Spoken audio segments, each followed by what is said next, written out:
Good morning. Good morning. Good morning. Good morning. I am Tamara Johnson-shealey. Good morning. Good morning. Good morning. Let's see where my trusty co-host is. Today is Saturday, y'all. I'm chilly. I believe it's close, maybe Tuesday, I think it's the first day of fall. But this year is gone. We are 6 weeks away from election. Let me see where my co-host is. Let's see. Hold on, everybody. There he Good is. morning. Good morning. David. This Adjust your camera. You got to see that shirt. How are you? yay, I'm doing okay. I'm doing okay. I'm Um, chilly. It's cold. I'm chilly this yeah, morning. yeah, Like if it wasn't so close to summer, like on the cusp here to fall, I would probably turn the heat on. I'm cold. My hands are cold. yeah. My feet are cold. Good Wow. Yeah. morning. Good morning. My house is pretty warm. I uh, have I'm not sure why exactly, but uh, anyway, it's a day of mourning. It With, is. It's so sad. I'm sad. I saw it last night. yeah, Ruth Bader Ginsburg. God bless her soul. yeah. Um, And I think that it's worth spending some time thinking about a few things about the what the implications for the election, um, Yes. and something about what we're dealing with here, because on the one hand, it certainly is a big loss, and on the and also it looks like McConnell is going to try to ram through um, Oh, uh, yeah. a Supreme Court nominee. This is something that I think people should be mobilized about, not panicked, but really mobilized. I mean, but how can we stop? I mean, this woman hadn't even been buried yet. I mean, it's Yeah, amazing to me that last night they announced that she had yeah, passed away. And yeah, they in the same yeah, conversation, they're already talking about her replacement. yeah, yeah. I'm like, And she's not and even buried yet. yeah. And of course, there is the precedent which he twisted himself into a pretzel to say, Mhm. well, this is um, the mandate of a Senate majority, not mentioning the fact that the Republicans represent one third less of the country than the Democratic minority does, um, because of the white supremacist two senators per state, whether they have 40 million people like California or half a million people like Wyoming. Mhm. Um, so the Senate is. I mean, we really. So there's a lot going on there. But here's my observation that after listening last night, I have this thought. The right wing, the Christian right, has been mobilized now for decades to put people on the Supreme Court. I Mhm. do not think that they can mobilize any more people to that cause. Right?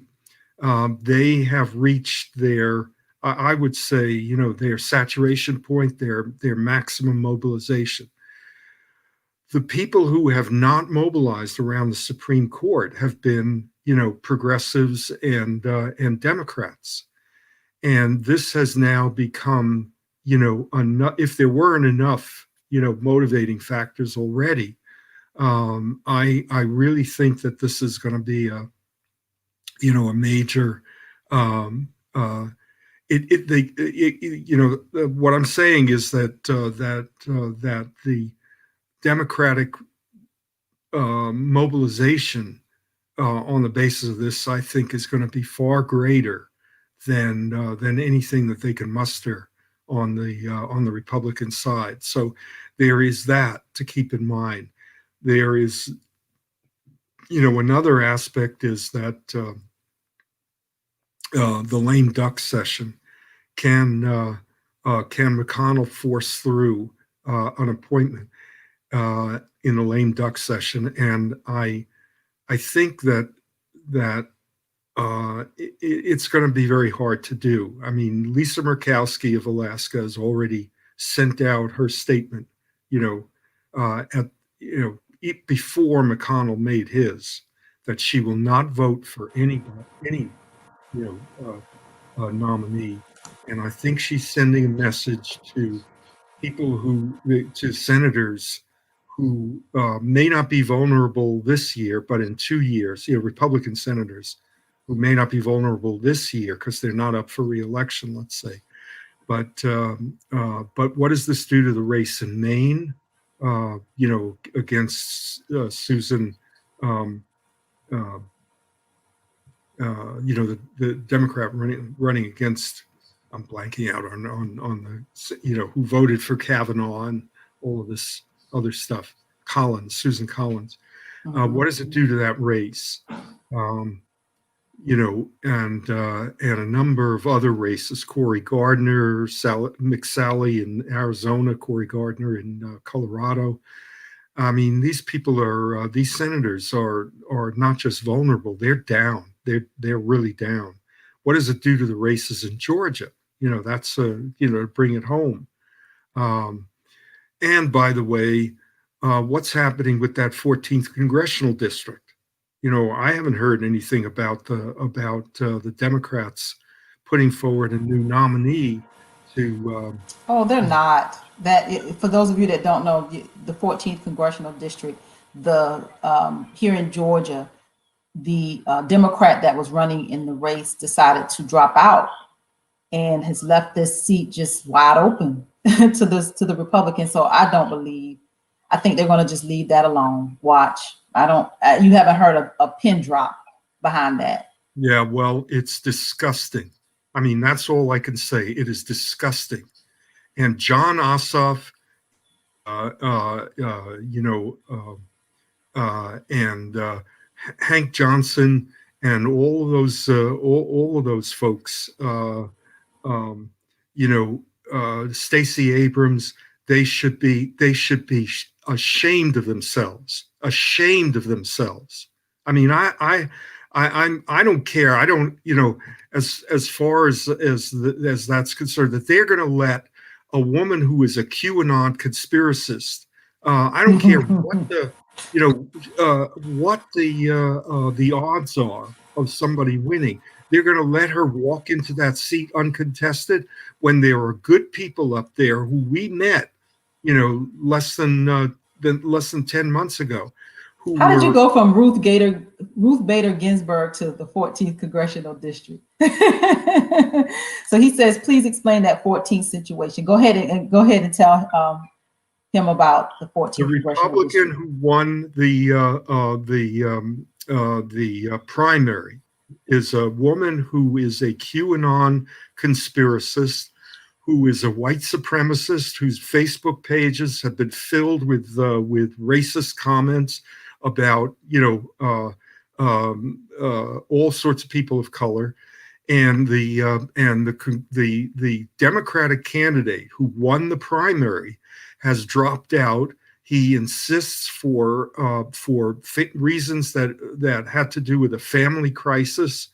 We have to take him at his word that that's what's going on, and that seat is now uncontested from this despicable woman and from these despicable Democrats. I mean, this is despicable that they're not doing it. And Stacey Abrams, I don't know, all of these folks that are in the Democratic establishment, that is just a despicable act to not run a candidate against that woman.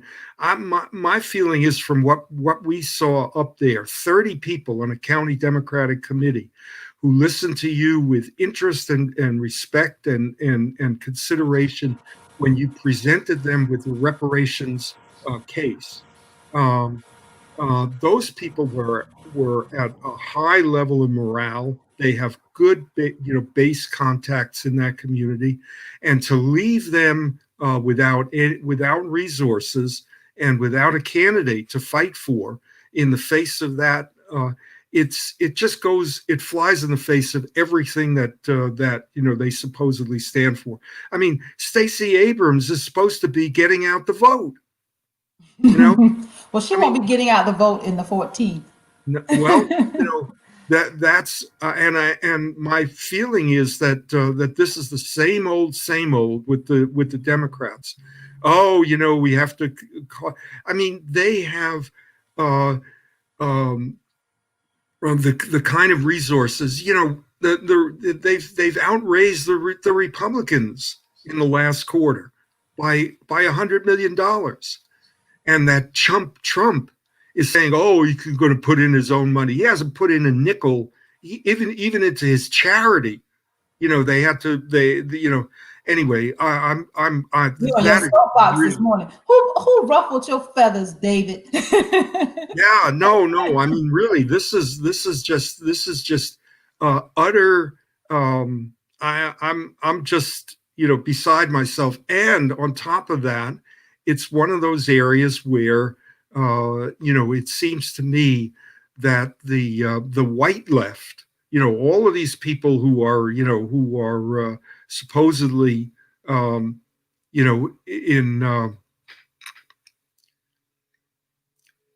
Yeah, she's been saying Yeah, this. yeah, right on. I mean, this is all of these people who are supposed to be, building this new coalition, getting out the new voters. There are, I mean, this is my hobby horse again. My is that there are poor working class white people who are ready to participate in a restructuring of this economy and this society. If people would just go out and introduce themselves.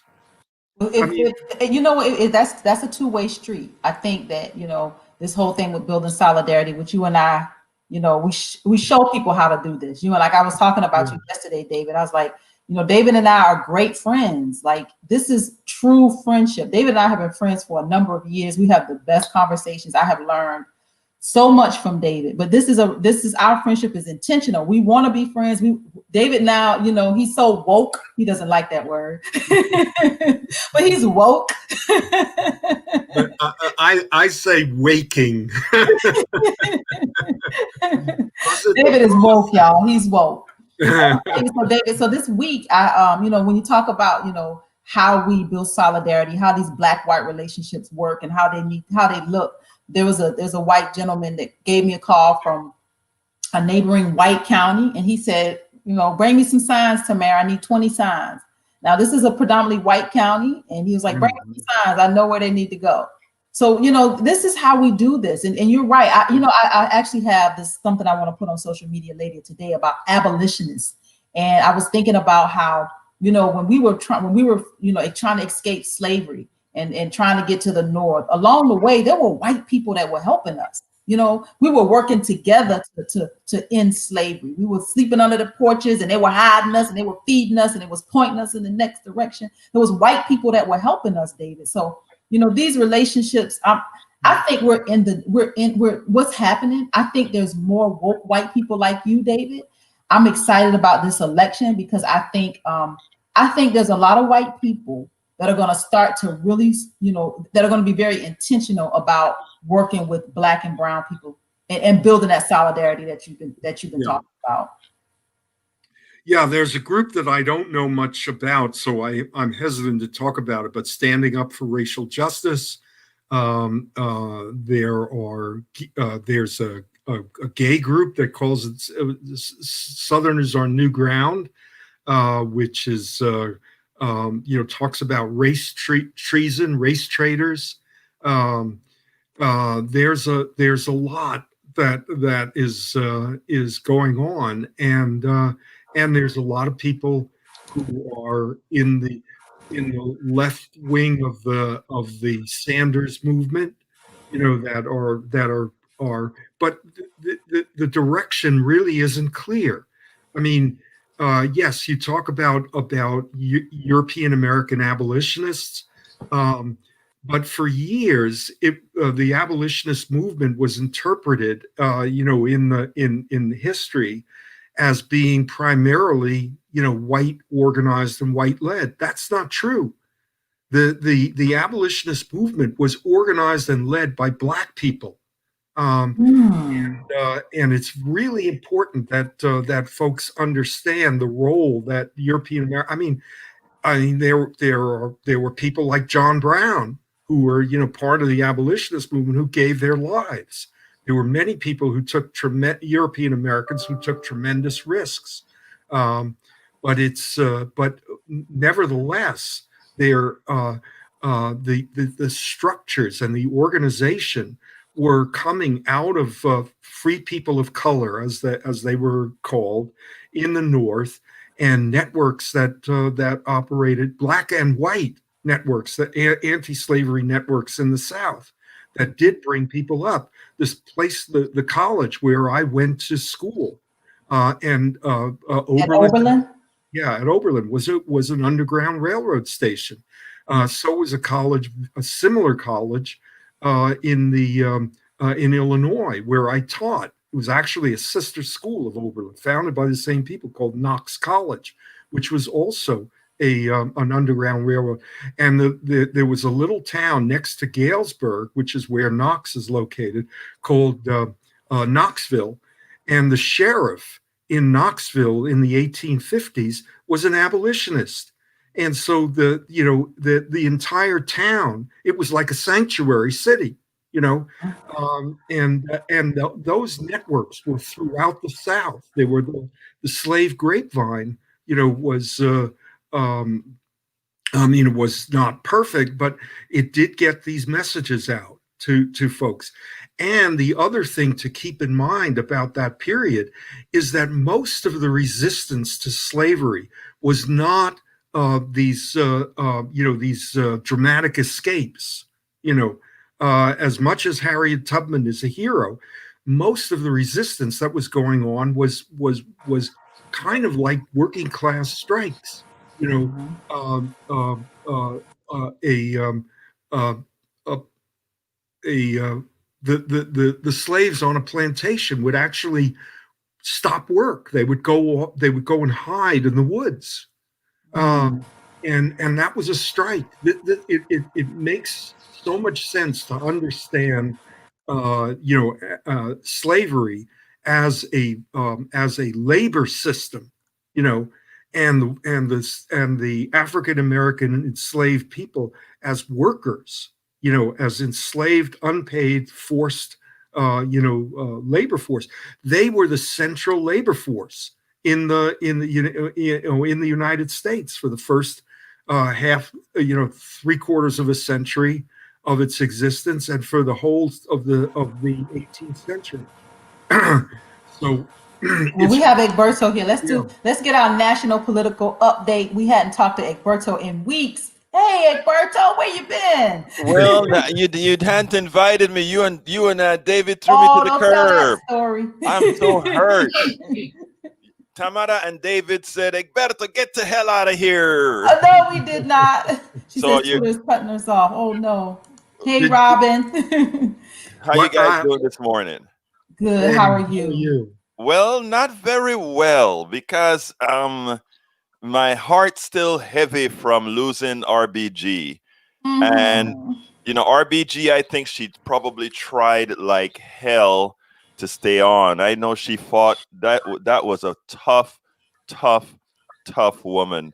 And but then Mm-hmm. again, women are. Hey, David, we have to admit it, man. Women are tougher than men. Yeah. Look, say that again. Women. That childbearing stuff. I don't know that I could pass that kind of stuff, and I don't know. I am sorry. So I give. But I tell you what. To be real, it just puts a wrench in our whole what we intended to do.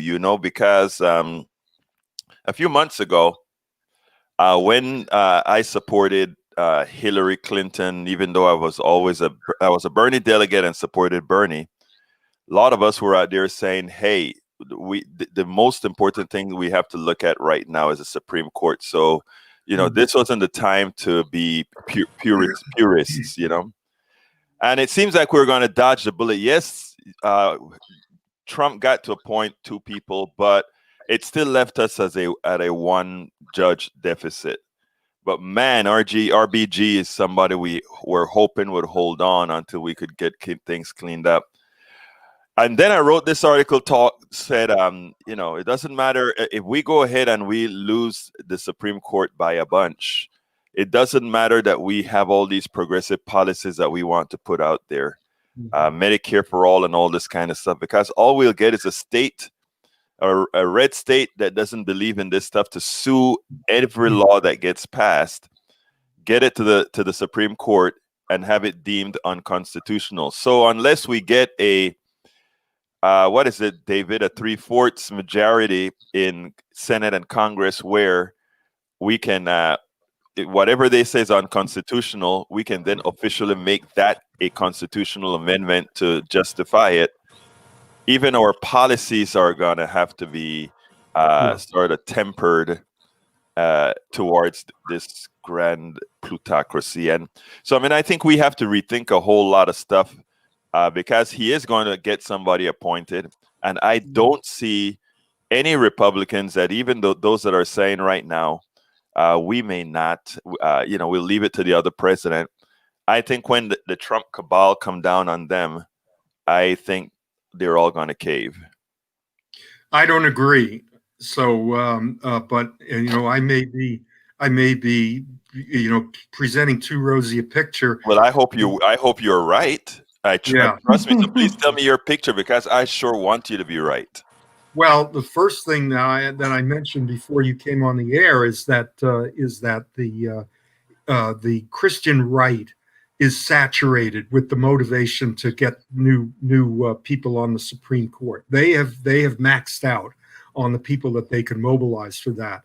On the other side of the coin, people to the left of center, even moderate Democrats are going to realize now that this is that the Supreme Court, the Supreme Court has not been a particularly high motivating factor for people on the Democratic side, and I think this is going to bring out millions of people.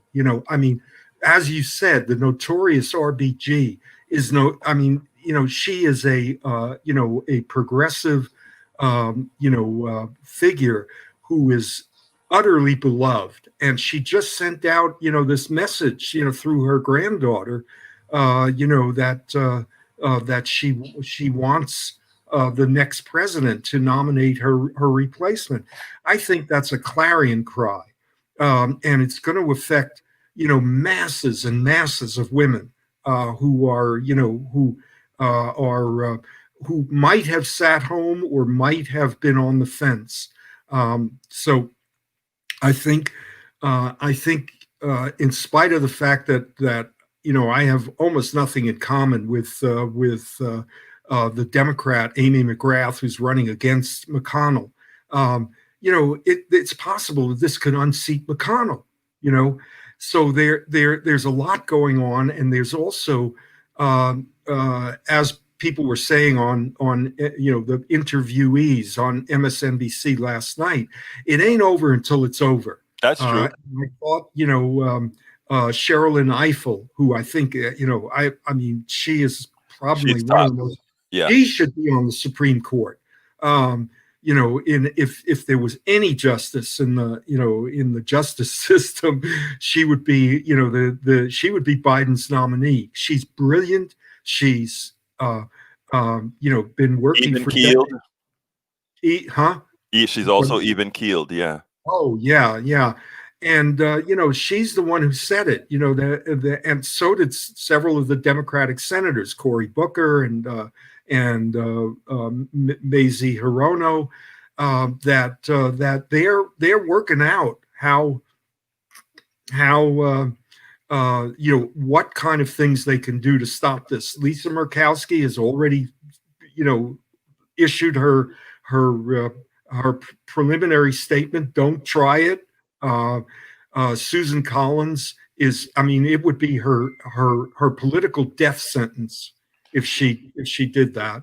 I Um, sure hope, my friend, I sure hope you are right, because if that gets done, we yeah, have a lot to rethink. And yes, we yeah, may yeah. go ahead and win big in November, even bigger Well, in November after that. But yeah, um, let me say, I'm sorry to interrupt you, oh, no, no, no, Gert, please, no problem. but here's the thing: the entire judicial system, federal judicial system, needs to be reformed. Um, this idea to put judges for life on the bench who are 45 years old and they're going to be there for another 30 years. There's going to have to be term limits and you can do that. I mean, the Senate can do that. Term limits on the Supreme Court, term limits on federal bench appointments above let's say above a certain level. If they've got a majority, and this is another reason to break the filibuster. Um, so there's a lot of things that can happen. This is a bridge too far. This may be overreach, and I don't mean to get into the weeds about all of this stuff, but well, I do. But the point is that we are not helpless. Now, question We though, want to, David, yeah. isn't the Constitution that said these judge terms were for life? I don't think so. I'm Okay. not sure what the details Yeah, I are. got to reread the Constitution. Yeah, Cause that I yeah. would hope that they could do that, because this stuff is for life right now means that a president's legacy can last, more than a generation, to put it Generation. bluntly. Yeah, Yeah. yeah, yeah. So I'm not as down in the dumps about this as I could. I mean, the other thing is that there's a legacy there that I think you know, the Brown v. Board of Education. I mean, Derek Bell wrote a book called Silent Covenants, in which he pointed out the flaws in the Brown v. Board of Education ruling.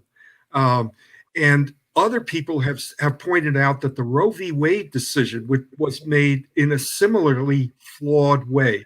It was made on the basis of privacy rights, Mm-hmm. right? It was not made on the basis of human rights, that a Right. woman has autonomous control over her body. I'm sorry, I'm the one who's saying this. Tamara, jump in, but that I think is critically important. That part of the reason that Roe v. Wade is vulnerable, Debatable. Yeah. yeah, is because that's the basis. And by the way, it says that the decision should be made within the family, with her doctor, with a woman's doctor. That's and No, it's her decision. Yeah. at the Exactly. time, 90% of physicians were male, including most of the gynecologists. So we really need to rethink this whole thing. The premises upon which these decisions were made. Brown v. Board of Education was not the great be all and end all, and not only did they add that second decision, which put in the words "all deliberate speed," which opened the door for massive resistance to Yeah. school integration in Virginia and other places throughout the South, and also these Christian academies, these segregation academies, which sprang up all over the South by thousands, and pulled people, I mean, and on top of that, there is also the notion in the Brown v. Board of Education that overthrew Plessy, the Let's 1896 Ferguson. Yeah. separate but equal premise. Let's give Egberto like a few more minutes, because I know he's giving us a national update. Anything else you want to update Well, us on, Egberto, before you head yeah, out? I just want to tell people that we are going to that the Democratic side of the aisle, whether it's from the top down or whatever, there is, as the polls say right now, there's really not anything Democrats or progressives should be concerned about if they just go out there and do their job in their numbers, because there's a hell of a lot more on that side than on the other side. And so I think it is time that we get rid of this, what I call irrational fear, because we don't understand what really occurred in 2016, and get busy with the program for a landslide. And for that landslide means you have to go out there and vote. But I think I have to agree with David there that there's going to be a hell of a lot of people going out to vote, especially with RBGs passing. But let's go ahead and do it. We need to have a landslide. And then remember that after that landslide, we're just beginning, because a lot of the folks that we're going to be voting in are going to be neoliberals, which we are going to have to put in their place or get ready to get them to hell out of there. And with that, thank you so kindly. Amen, Egberto. You can find Egberto Monday, Tuesday, Wednesday, Thursday, Friday, Facebook, YouTube, Twitter, Instagram. This man is everywhere. Politics done right. EgbertoWillies.com. Tamara, can I do one plug? Yes, please. Look, guys, I just wrote about a book called It's Worth It, How to Talk to Your Right-Wing Neighbor, family, and everybody else. So please go ahead and check it out. Just look up Egberto Willies at Amazon.com and check out the book. Awesome. Egberto, you will appreciate this. I had a conversation with a Republican Asian woman yesterday. And at the end of the conversation, she said, "I'm going to vote for you because you have common sense." But you know what? I was like, huh? But okay. Didn't I tell you that when I met you in Arizona? Yes. All right, dude. You have a great day. Thank you so much. Bye-bye. Oh, that's a really valuable book, Egberto. That's really, really buy. I really think that's a thank you.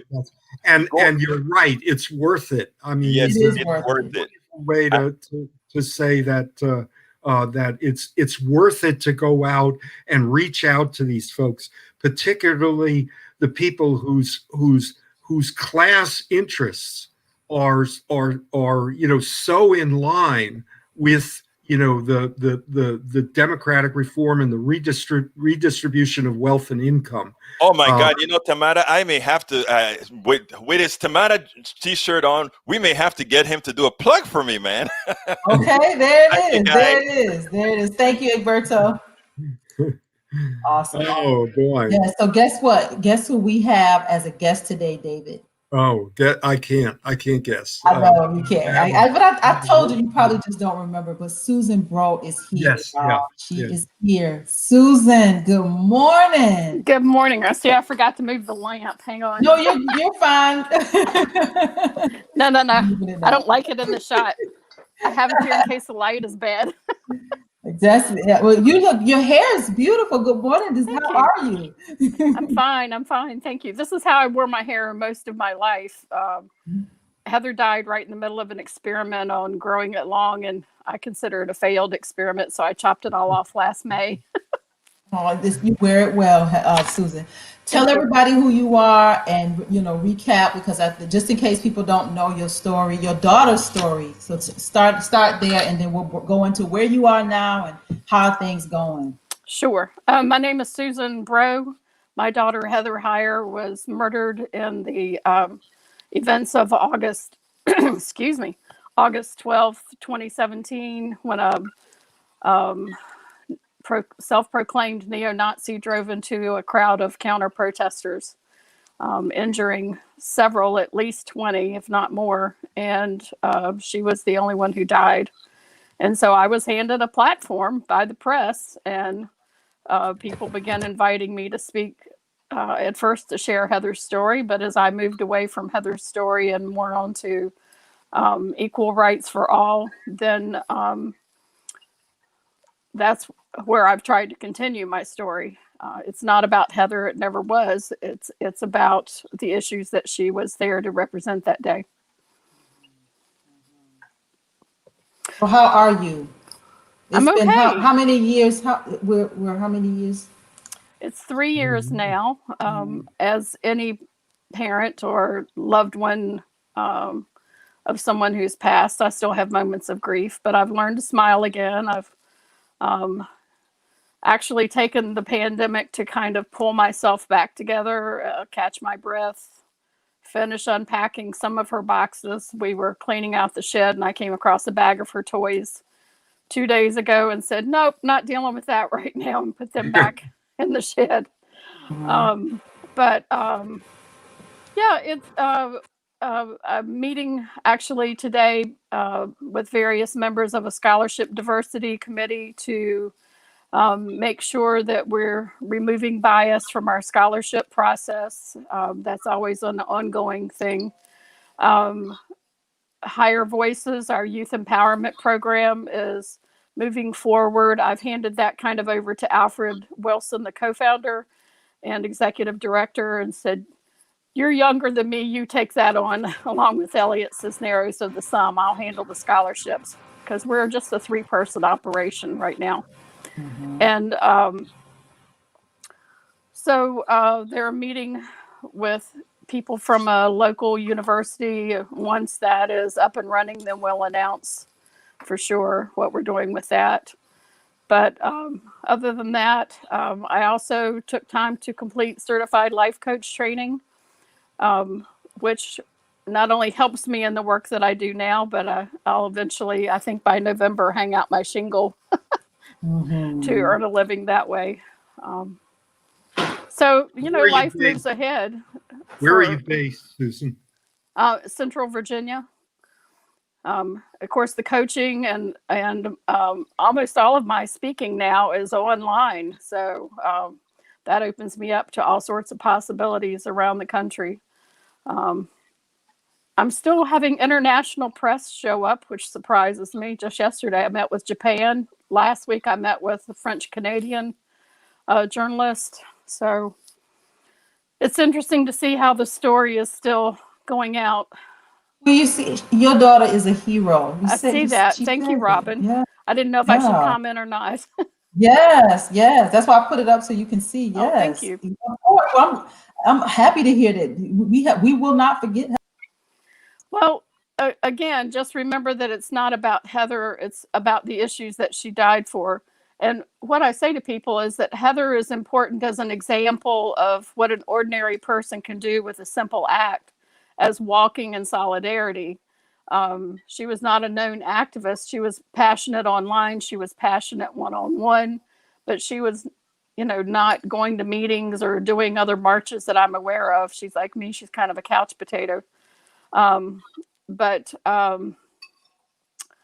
thank you, Black Codes. But keep in mind that if you look at Heather, you see what possibilities might happen when you do a simple thing. We're not all called on to die. Obviously, that would be sort of pointless. But we are called to act in whatever way presents itself to us. Whatever you see as needed in the moment, whether it's the coworker telling the off remark, whether it's your boss deliberately overlooking or playing down the achievements of people of color in the office, whether you walk into a committee meeting and it's full of nothing but white faces, and you speak up, look for those opportunities. Have that anti-racism mindset where you're willing to work on systems of change, and look for the covert racism, not just the overt racism. I think we all recognize the overt racism by now. It's the covert racism that's the bigger problem. Listen to you. Keep talking. Look, I can just listen to you. I'm just like waiting on you to say more because you're just like hitting it. Don't you have a question or something? No, I just want you to keep talking. I mean, because you're just nailing it. David, go ahead, David. Yeah. I just was going to say that I've been using the term as a kind of counterpoint to the idea of microaggressions, which we've used for quite a few years now. I call them the response to that is micro solidarities, right? And point. that's what you're saying. That's what you're saying is to be in the moment, and to be, Susan is dropping jewels. Thank you, Black Coats. Yeah, what you're saying is exactly the frame of mind that we need to cultivate, is that we're not simply allies. We're in the struggle. We're in solidarity with. We are building a beloved community, and that's not simply an alliance. That's a brotherhood and a sisterhood. And in which an injury to a person of color is an injury to me. It injures me. It's not. This is what John Brown said. We have to act as if we are in chains too. To European Americans. It's not a. It's really a question of seeing solidarity in a new light that involves the day-to-day connection that we're making with people of color, with European Americans, making that day-to-day connection, but also making that connection with the folks who are committing the microaggressions, right? I mean, that's where the struggle is one in which we express our love and care for people who are who are who are blocked, whose feelings are all blocked. I love the idea of you being a life coach for other.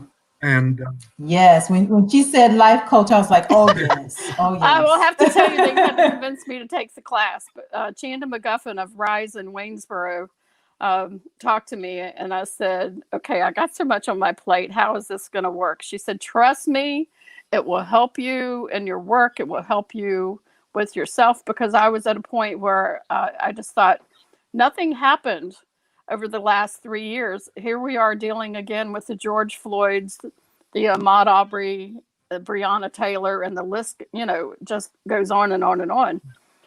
Why are we still here? I've wasted my time. I've wasted my breath. And I was talking to that reporter yesterday, and I realized everybody got real excited when Heather died. And I said it was because she was white. And I still say that was the initial reaction, because she was white. People get excited when somebody looks like them. But at least this time, a lot more people got excited when it wasn't someone who looked like them. So maybe we have made a little bit of progress. Now let's move beyond this emotion into action. Let's move into looking at the structures. So often people are fond of saying, well, it takes time to make these changes. It takes time. And Chanda McGuffin pointed out the whole country adjusted in a matter of 3 weeks. The entire educational system adjusted in less than a month. So we have now proven the fallacy to that statement. There is no excuse for us continuing to teach false history. There is no sense in us continuing to use textbooks that continue with the lost cause. And those were put into place by Daughters of the Confederacy not too long after the Civil War. They were put into place about the same time all those statues were going in. Right. And we still have textbooks that are based off of that erroneous information. And students are tested on that, and teachers' jobs are evaluated based on that false information. I remember teaching 4th grade, and I was still having to say, and the slaves weren't so badly treated. They were kind of happy with their masters. And I looked at my class and I said, "Do you believe that?" And they said, "No." I said, "Me neither." But the truth is, they have to We mark weren't that happy. kind of no. But you have to mark that kind of stuff on the test, and the teacher's job depends on it. That's kind of stuff that needs to change right there. That's an easy fix. Let's tell truth in curriculum. I know there are educated leaders who are aware of the truth and aware that we're teaching lies. So why are we teaching lies? And how often do you hear a middle schooler say, everything I learned in 4th grade was wrong? And then they get to high school and they hear everything that I learned in middle school was wrong. Why are we being forced to teach incorrect information all along? Let's get the correct information out, make it age appropriate, level it up as they get older. But that right there is a simple fix. Why are we still funding schools based on real estate taxes? That sets schools up to be poor quality in poor neighborhoods. That sets them up to not have supplies, to not have software, to not have access. I'm just saying there's all kinds of systems here that can be addressed, and we don't have to wait for human sacrifice every time to make these changes, because that's what we're doing, is we're waiting till there's a blood sacrifice, and then we get upset, and then we take another step. Let's eliminate this need for human sacrifice every time. That's not what we think we're doing, but if you look at the reality of it, that's exactly what we're doing. Susan, you said that was powerful. Yeah, America we definitely have work to do. I'm just glad, Susan, that we're talking, we're having these these for some people these are hard conversations, but you and I and David and many others, we're doing this and we're showing other people how to do it. And you know why it's so easy for us? Because we do it. It's like any other new thing. The more you do it, the easier it gets. Difficult conversations are called that for a reason. Mm-hmm. But somehow we've got this whole culture of politeness. And then I get so bemused. I never noticed until I started studying underneath Black women, Chanda, Catrice Jackson, a few others, that it's the white way. If you say something on Facebook or any kind of social media and you're white and you get called out about it, you either delete the comment or you go off and do a private message to discuss it. But I've learned if it's a public comment, address it publicly. We don't need to have this culture of politeness. We need to have this culture of truth, a culture that can be kind in truth, if possible, but definitely let's just deal with truth and quit trying to make everything so polite and so nice. We need to quit policing our tone so much. Thank you, Egberto. And I've got to get your book, by the way. Yeah, we've just got to practice it. It's like any other muscle. The more we flex that muscle, the easier it is. We do it out of a lifestyle choice. It's a commitment we've made. Other people can do the same. Let me say one thing also, that we need to celebrate the folks who are out there, who are doing this, as you said, Susan, without any expectation of reward or anything like that. They're just doing the right thing in their lives. Well, all right, but let's also be a little bit realistic. I still have to buy groceries. I still have to pay the electric bill. So sometimes I do charge for my speeches, but I'm not in it for me. I'm not in it for getting rich, for sure. I'm sitting here in my single wide trailer, in my everyday normal house. You're sitting in my kitchen because my sewing room, which was my office, is all piled up with sewing right now. And, this is real. This is authentic. But yeah, unfortunately, I also have, to put gas in the car sometimes too. I expect you to charge, and I expect you to charge a lot. I don't actually. You are worth every dime, and they need to tip you, give you some extra. I don't generally get paid for what I do. Like, I'm not charging you guys. I don't expect money for this, but I do a lot of things like this because I think they're important. But some of the big events who can afford to pay, they pay me. Yeah. I wasn't putting that forward. Okay, but I just didn't Yeah. want people to think I never take Yeah. money. Yeah, I do. No. I Yeah. have to. What I'm talking about is that we need to really network with people who feel like they're isolated and alone. You are one of the people who brings folks together. Who encourages and gives, sustains, European American working people to take the right course. But often when there are people who are out there, that's why I thought Egberto's book sounds like really wonderful. Is that they feel isolated, and I can give a dozen examples of of working class European Americans who have done amazingly heroic things that nobody has really given them any support, any connection, any link to say what they're doing. And you are one of the people who creates the networks, and we need to be mindful of that.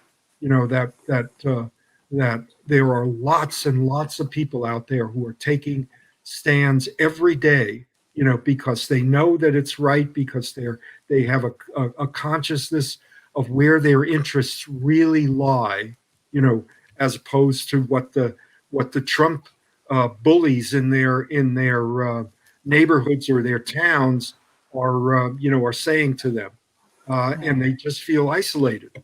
We need Yeah. to reach out to those folks. We also need his book because so many of us have friends and family that we know are good-hearted people who are still making these other choices. One of Heather's key ways to reach people, and she did this even on the day she was killed, was to go to someone either in person or on Facebook and say, talk to me about what you believe. Can you share with me why you feel that way? Right. And would gently discuss with them, sometimes not so gently if she got aggravated, about what their belief system was. Why did they believe these things? Mm-hmm. So often I've seen loved ones who will post stuff that's very racist, and I will call them out on it. And it's like, well, I didn't say that. I'm just sharing it. And I said to one of my family members recently, look, if you're sharing it, you're saying it, you're repeating somebody else's racist comment, it's coming out of your mouth, that makes you saying something racist. Well, I'm not a racist. I said, but you look that way when you're sharing it. They are racist. They just haven't come to terms with that yet. It's not easy for people to change, but it can be done. They have to be willing to look in that mirror and say, I had a really hard time understanding white privilege because I come from a family history of sharecroppers who moved up in the world to work in lumber yards, worked in coal mines, were farmers. And, I just had a hard time understanding that, but I get it now. And I got it because Heather and a Black friend were willing to talk to me, willing to be patient with me, just kept explaining it to me, giving me examples, sending me videos. And I finally was like, oh my gosh, I can't believe I couldn't see this before. It's plain as the nose on my face once I was willing to look at it. But it took me a long time to really understand. We have to be patient with people. We have to be persistent, but we also have to be rational and calm with them, because as soon as you start yelling, their defenses and their hackles go up and they don't hear anything else you say. I was a nail tech, Susan, and owned a salon for, I was a nail tech for 18 years, but I owned a salon for 10. And I had a very large white clientele. And I can tell you that a lot of those times there were very one-on-one sessions, and having the opportunity. And I think because I was patient and gentle and kind, white women and men were very comfortable with me.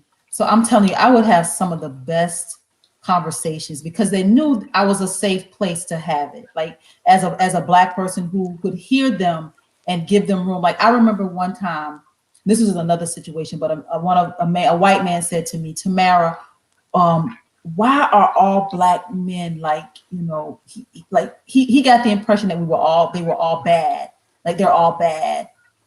Yeah, I've And seen people think that. Yeah. yeah, but he didn't know any black men. He'd never had a friendship with any black men. So his perception of black men was what he saw on television and what he'd heard. And but like I say, it's worked for both black and white people. We have our part, and this is where I'm patient and I love these kind of conversations. David and I have talked about, we talk about everything. So this is how we do it. And I'm just so appreciative, Susan, of all the work. Your daughter is a hero. I know you may not really, but we see her as a hero. We really I just do. don't want the whole white savior complex. That's why I backtrack on that. Do you understand? Yeah. I do. But we're gonna give her her life was taken doing something that we need in this moment. So to me, she was a hero. She is a hero. Well, thank you. I'm grateful that people like you and Chanda and Sharon Fitz are willing to put yourselves out there with the emotional toil of that. But I also want to say to other white people, educate yourself. It takes literally 10 seconds to go on Google or Chrome or whatever and pull up a list of recommended readings. There are so many books, so many movies, that explain Black history that we never got in school. So you don't have to ask 59 million questions. But a lot of this is the golden rule: doing to others as you would have others doing to you. I don't go around touching white people's hair. Why would I want to go touch black people's hair? Imagine I got in trouble for that in first grade because my best friend Betsy had beautiful long curls, and I kept wanting to pull them and watch them spring back. But I was 6 years old, or 5 years. I was 6 years old, so we kind of know better than that. We wouldn't even think of saying or doing some of the things to white people that we do to people of color. Some of this is just plain golden rule. Yeah, that's funny to me to hear you say that because our hair, I think there's a conception of what our hair must feel like. I just wonder what white people think our hair feels like. But my hair, as coarse and kinky as you might think it is curly. It's super curly. It's soft. It's soft. And I remember a white person actually touching my hair and saying, "Ooh, it's soft." I think she thought it wasn't soft. So I appreciate these kind of conversations. And I just want to say thank you, Susan. We're at the top of the hour. I just want to say thank you for coming on this broadcast and just, continuing to be all that you are and continuing to share Heather with all of us. Well, thank you so much for having me. I appreciate so much the work that you all do. Mm-hmm. David, you want to say anything before Susan heads out? Yeah, I know Charlottesville really well. I went to grad school at the University of Virginia, so that all of those Me too. are just, very, very deeply, it really affected me very deeply, the whole set of events. And particularly, so I feel a closeness, a bond with Heather and with you, that I think is, and I think what you're doing, your work is great. Really, really. Well, thank you. Really important stuff. We have given out $22,000 in scholarships so far. We have another $8,000 going out this year. Wow. And I'm excited. I'll post those online. I need to have them on there by October 1 because I'm headed on the road again on October 1. So I need to have them posted before then. Why But don't you tell us where you're going to be? Where will you be? at a family wedding. Oh, okay. At least you're starting out having fun. Yeah. I'm excited about that. Well, thank you, Susan. You know you are a friend of our broadcast, your family, and we look forward to having you back, as particularly as you start your life coaching, when you get your website and you really start going, come back, because we want to hear all about it. Yeah. All right. Yeah, my website's supposed to be getting set up this month. Yay. Keep us posted, Susan. All right. Thank you so much. Thank you. Have a great one. Thank Y'all you. too. Bye. Bye-bye. I love her. Oh, look. She says, Susan has been very inspiring. All of America needs to hear Susan speak her truth in the verbiage that unites. We honor you and your family, Susan. Thank you so much. TJS, Tamara Johnson-Shealey, your hair is soft. It is soft. And we do love Susan and Heather. Oh, I appreciate her sharing her with us. Yes. David? Yeah. This is a great broadcast. Okay. All right. Got that t-shirt on. We're on the road. We're on the road. Where are you going to be? Are you taking off to parts unknown? No, I'm actually sticking around here, the Atlanta metro area, for a little while. We got to make sure we cover this area. I've been down to South Georgia on this past week. David, I got endorsed. That's my big announcement. I got endorsed by the longest serving city commissioner in Albany. So I have officially been endorsed by someone, Mr. John Howard over in Albany, Georgia. I want to thank him for, supporting my candidacy. Bishop Tremaine Alford, Reverend O'Brien, also Christopher O'Brien endorsed me. So there was a great afternoon on Tuesday over in Albany, Georgia. So I'm here in the metro Atlanta area. I'm going to make sure I do some stomping around here right now, but I'm going to be here for a little while, then I'll head back down south. Okay. Well, we're gonna need to, I think, make some connections on the ground there in the 14th congressional district. If nobody else will do it, we really should, find those. Let's get those folks that that invited you up. And tell them that we're there for them, and we'll I think that we should have if we can have have somebody come on, or some bodies come on the air and say what they're doing up there. They need our they need visibility. They need representation, so we need to get on it. So you and I'll talk about that offline. I am Tamara Johnson-Shealey, your candidate for the United States Senate. You can find me at www.tamara4georgia.com. Mr. David, you can find him right here on Facebook at Acknowledge the Divide. David, same time next week. Power to the people. Power to the people, everybody. Y'all have a great week. We'll see you next Saturday. See you.